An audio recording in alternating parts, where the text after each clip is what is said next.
Baik teman-teman, saya lagi ada di Sen Farm, wisata pertanian terpadu yang tempatnya ada di Sekemala, Pesanggerahan, Kecamatan Cibiru. Yuk kita jalan-jalan.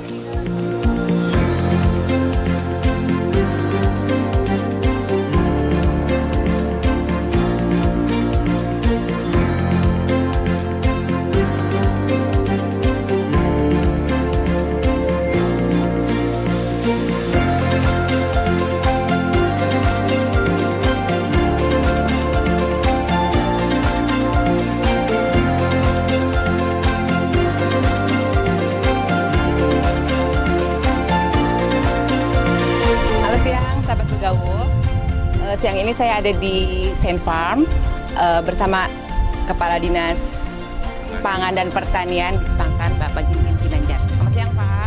Siang. Pak, bisa dijelasin nggak Sen Farm itu apa?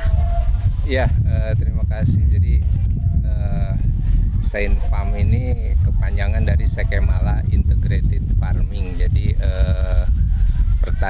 konsep pertanian yang terpadu yang lokasinya di Sekemala. Sekemala itu nama daerah, ini di Pesanggerahan dan di Cibiru. Jadi ini ada di wilayah sebetulnya bagian dari kantor Dinas Pangan dan Pertanian, namanya UPT Tanaman Pangan, Horti dan Peternakan, atau biasa disebut orang di sini kebun pembibitan lah. Nah, dalam konteks itu kita sebetulnya awalnya membangun bagaimana memanfaatkan sawah yang kita miliki dengan konsep pembangunan pertanian yang terpadu. Jadi membangun pertanian tidak hanya melulu ke padi, tapi kita mengkombinasikan atau mendiversifikasi dengan pangan lainnya. Jadi di sini mulai ada ternak, kita ada ternak ayam, ada ternak domba. Kemudian ada ikan lele yang ditempatkan di kolam-kolam, ini namanya bioflok. Kemudian juga ada aquaponik, ada hidroponik, ada tanaman sayurannya gitu, ada kolamnya, termasuk ada sawahnya. Jadi bagaimana memaksimalkan sawah, tapi tidak hanya sawah, tidak hanya padi, tapi dengan tanaman lain, sehingga dari sisi pemanfaatan lahan lebih optimal, hasil juga lebih optimal, kemudian ada efisiensi lain. Awalnya kita ingin membangun sebuah konsep atau percontohan pertanian yang terpadu, tadi terintegrasi dari berbagai. Nah, mudah-mudahan ini bisa menghasilkan pertanian yang lebih optimal, karena Kota Bandung itu sebetulnya tidak punya lahan pertanian yang cukup. Bahkan boleh dibilang bukan daerah produsen. Kota Bandung itu sangat tergantung kepada daerah luar gitu terkait dengan pangan. Nah, tapi di satu sisi kita pun harus punya kemampuan untuk memaksimalkan hasil ketersediaan pangan walaupun dengan lahan yang tersedia yang sangat sempit. Nah, dengan kesempitan atau ketersediaan lahan yang terbatas ini, kita ingin mengoptimalkan pangan itu supaya bisa menghasilkan berbagai macam dan akhirnya bisa memenuhi kebutuhan warga atau kebutuhan rumah tangga. Nah, cuma memang dalam perkembangannya, karena ini lokasinya memang cukup strategis, jadi Kota Bandung terlihat jelas, kemudian dikelilingi oleh gunung yang kita bisa melihat langsung, kemudian penataan kolam yang cukup indah, artistik gitu, kemudian view-nya juga bagus. Akhirnya ini juga menjadi bagian dari wisata baru di Kota Bandung, tapi wisata yang sifatnya edukasi, jadi ekoturism lah, jadi wisata alam atau wisata pertanian. Jadi semua orang bisa masuk ya Pak ya sini? Ada biaya masuknya atau gimana? Iya,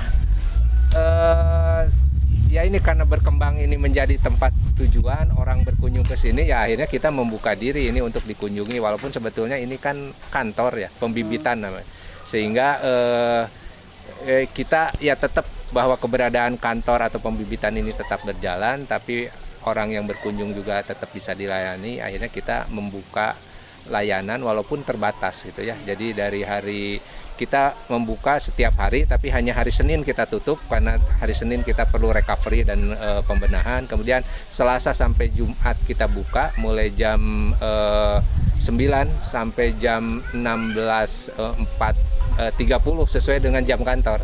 Kemudian hari Sabtu dan Minggu kita terbuka untuk umum dari pagi sampai malam. Ya, jadi selain ini memang fungsi utamanya pembibitan ya. Di sini banyak kita mengembangkan bibit-bibit dari mulai sayuran, tanaman horti, kemudian tanaman obat gitu ya. Kemudian juga ternak, ada ikan, ada ayam gitu kita ternakan. Nah, sekarang ada yang baru ya, konsep tadi pertanian terpadu. Jadi di sini kita bisa menyaksikan bagaimana tadi konsep pertanian yang terpadu. Kita ada percontohan kandang ayam, kandang domba gitu ya, yang nanti juga hasil produksinya tidak hanya untuk memenuhi kebutuhan konsumsi, tapi juga limbah atau kotorannya kita bisa manfaatkan. Kombinasi dengan di sini juga tersaji ada 55 kolam lele namanya bioplok, ini yang terjajar rapi dan ini menjadi satu keindahan. Dan ini juga bisa terlihat juga ada berbagai tanaman sayuran, kemudian kolam ikan dan tentunya padi sendiri gitu. Nah, ini terjadi, kemudian juga ada beberapa buah-buahan dan semua ini terintegrasi menjadi satu kesatuan pertanian yang disebut pertanian terpadu. Ya, karena ini ternyata minat masyarakat itu begitu besar, apalagi dengan kondisi saat ini ya, orang pandemi, kemudian membutuhkan situasi yang berbeda, alam terbuka begitu.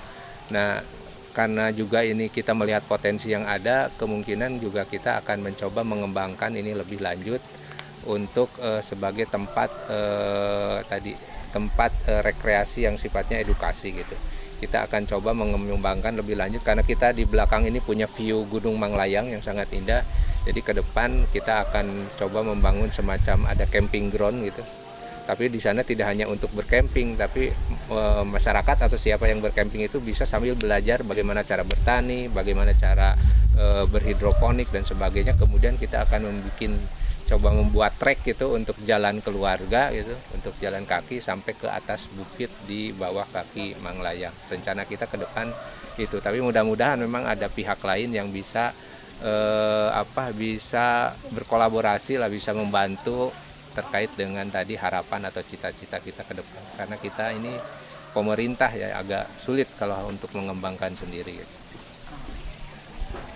Cukup bagus ya Pak ya. Terus kalau masyarakat bisa berpartisipasi langsung nggak nih Pak terlibat di sini Sandfarm ini?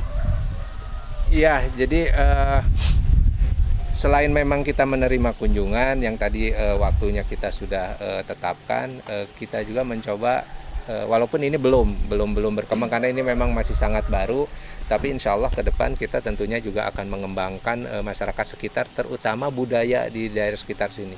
Jadi kita ingin mengkombinasikan, apalagi Bandung Timur atau Ujung Berung, Cibiru ini terkenal kalau di Bandung itu pusatnya budaya. Pusat budaya Bandung itu ada di sini gitu. Jadi mungkin akan lebih menarik kalau kita mengkombinasikan antara antara alam dengan budaya setempat menjadi sebuah yang harmoni gitu. Dan juga kita akan coba melibatkan masyarakat sekitar untuk juga turut bisa terlibat di sini, apakah nanti sebagai penjaga semacam guide begitu ya, atau juga nanti sebagai untuk memfasilitasi dalam pelajaran atau pendidikan edukasi terkait dengan pertanian dan sebagainya. Intinya bahwa pemberdayaan masyarakat di sekitar itu harus kita libatkan dan harus menjadi bagian penting dari wisata atau lokasi di sini, karena ini juga merupakan tadi kantor ya. Jadi tidak tiap saat kita juga berada di sini gitu. Jadi hanya jam-jam kantor aja. Jadi mudah-mudahan ini bisa berkolaborasi dengan lingkungan atau masyarakat sekitar. Rencana kita akan seperti itu, nanti kita akan jawab. Jadi selain memang masyarakat bisa belajar di sini bagaimana bercocok tanam, bertani, juga pada saat-saat tertentu, pada saat panen misalnya kita akan ajak juga masyarakat atau pengunjung yang kebetulan katakanlah pada hari itu panen, kita akan coba ajak, atau juga mungkin kita akan bisa mereka juga untuk ikut menikmati begitu ya hasil. Dan mudah-mudahan ini karena ini baru belum 1 bulan mungkin, tapi kita akan coba ada beberapa tanaman yang harus panen, ada kangkung kita punya, ada tanaman seleti, nanti kita akan ajak bagian masyarakat untuk ikut panen lah. Anak-anak juga sebenarnya bisa ya Pak ya, misalnya murid-murid sekolah datang ke sini untuk mempelajari. Ya memang karena ini tadi juga sebagai tempat edukasi ya. Sebelum ini terbangun pun sebetulnya relatif suka ada dalam 1 minggu itu kunjungan atau permohonan dari anak-anak sekolah atau komunitas untuk melakukan belajar di sini, berkeliling, belajar bertani bagaimana, apalagi sekarang ini sudah banyak sebenarnya yang memohon, tapi mungkin karena kondisi ya kita juga membatasi. Kemudian ini juga masih dalam taraf pembenahan lebih lanjut, jadi kita tapi minat, semangat itu besar dan ada. Jadi kalau saya boleh menyitir dulu, presiden pertama kita Insinyur Soekarno pernah mengatakan bahwa kejayaan sebuah negara itu bukan tergantung seberapa besar negara itu memiliki persenjataan dan kekuatan militer itu, tapi sebetulnya pada hakikatnya seberapa jauh negara itu bisa punya ketahanan pangan. Nah itu jadi walaupun Kota Bandung hampir 96% tergantung dari luar Kota Bandung, tapi tetap bahwa kemampuan atau kemandirian itu harus dimiliki. Nah konsep itulah yang kita semangat di Kota Bandung, bagaimana memanfaatkan lahan yang ada, pekarangan walaupun mungkin tidak besar gitu.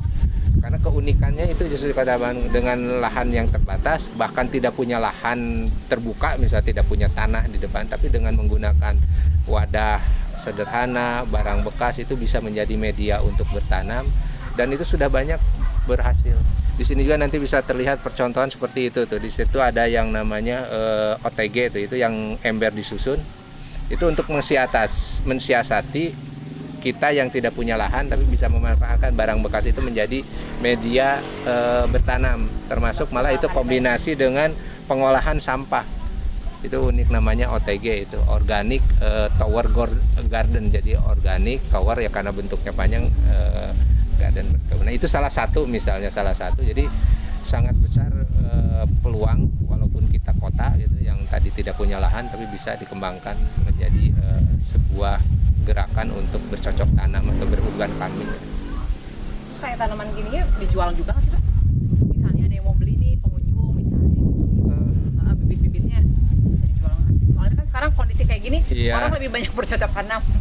Ya di sini kan betul memang di sini balai pembibitan atau kantor pembibitan, tapi memang kita bukan sifatnya bisnis gitu. Jadi bukan untuk berjual, tapi kita justru untuk melayani masyarakat komunitas yang ingin bercocok tanam, ingin berurban farming, kita berikan gitu. Jadi sebagai media edukasi lah. Jadi kalau ada komunitas yang ingin belajar bagaimana bercocok tanam, nah nanti dalam proses itu kita berikan benihnya secara gratis gitu.